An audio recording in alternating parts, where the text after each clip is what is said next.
అంటే హీరోయిన్గా మిమ్మల్ని ఎంత అడ్మైర్ చేసామో ఇప్పుడు మాకు ఫ్యామిలీ మ్యాన్ చూస్తున్నా, ఆర్టికల్ 370 చూస్తున్నా, అంటే ఎప్పుడు ఒక సర్ప్రైజింగ్ ఫ్యాక్ట్ ఉంటుంది మీ పెర్ఫార్మెన్స్లో కానీ, మీ క్యారెక్టర్స్ని చూస్ చేసుకునే విధానంలో కానీ. How you pick madam, how you pick your characters? I think I'm very fortunate అండి that characters pick me. కానీ మీరు నో చెప్పిన క్యారెక్టర్స్ కూడా ఉంటాయి. చాలా అయ్యో లిస్ట్ ఇప్పుడు కూడా I think yesterday or day before ఏదో కథ విని నేను నో అని చెప్పాను.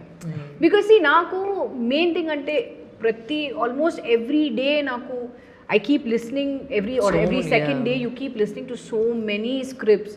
అది కొంతమంది ఇప్పుడు డైరెక్ట్గా వచ్చి చెప్తారు, కొంతమంది వాళ్ళు గూగుల్ మీట్ వాట్ ఎవర్ ఆన్లైన్లో స్క్రిప్ట్ వాట్సాప్ చేయొచ్చు, ఆర్ కొంతమంది వాళ్ళు సినాప్సిస్ పంపిస్తారు, పీపీటీ లాగా సినాప్సిస్ పంపించి if I feel that okay there is something in this let's listen to it in deeper ఇంకా కొంచెం ఇన్ డెప్త్గా వినొచ్చని, అది ఆ తర్వాత కథ విన్న తర్వాత నాకు ఓకేగా అనిపిస్తే మాత్రం నేను చేస్తాను, లేదంటే నేను చేయను. So there have been so many projects to which I have said no to.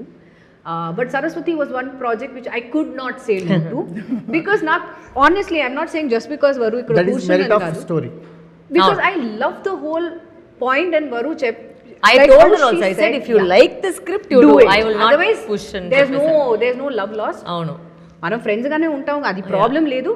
But if you like it please tell me అని చెప్పింది.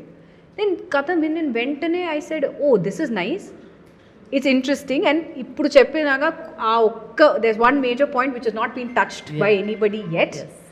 అది సిక్స్త్కి చూస్తూ వాళ్ళకి తెలుస్తుంది ఏంటి అని. So I said okay this is quite interesting. And moment she said నాకు నీ డేట్స్ ఇంతే కావాలమ్మా, తక్కువ లేదు ఎక్కువ లేదు, ఇంతే కావాలి. I was very happy because she was so prepared కి నాకు ఈ క్యారెక్టర్కి నాకు ఇంతే ఇది కావాలి. So this is what I need of you. And ఇది కూడా ఈ క్యారెక్టర్కి ఈ మూవీకి చాలా ఇంపార్టెంట్ అది. And it tugs the heartstrings. Parallel role, it's not ఇది అంటే ఈక్వల్. స్క్రిప్ట్ ప్రకారం చూస్తే ఇద్దరిది ప్యారల్గా వెళ్తుంది, వీళ్ళిద్దరికి పైన ప్రకాష్ సార్ వస్తుంది. Because that's how the story goes. ఇక్కడ కథ జరిగినప్పటికీ ప్రకాష్ సార్ ఇలా దాంట్లో తీసుకువెళ్తారు. జాయినింగ్